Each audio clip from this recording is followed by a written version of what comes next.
Welcome to Luca is a Billionaire, where the only thing I invest in is your answers.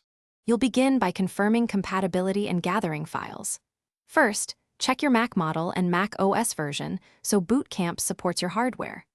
Once done, free at least 4100 GB and run a time machine backup to avoid data loss.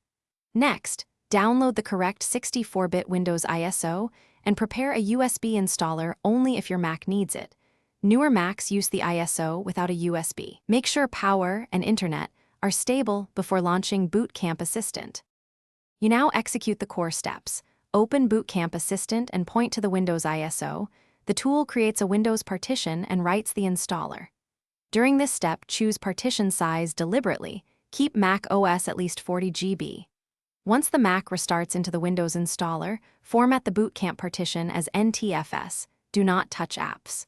Proceed with the Windows setup, create your account, and let Windows finish installation. After the first boot, install Bootcamp drivers from the USB or Bootcamp. Finish by installing Bootcamp drivers, then run Apple Software Update and Windows Update to stabilize drivers and firmware.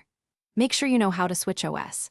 Choose Startup Disk in Mac OS or hold Option at boot to pick Windows. If something fails, for example no Wi-Fi or missing trackpad, try reinstalling Bootcamp drivers first. If that fails, reset NVRAM and check the partition with Disk Utility.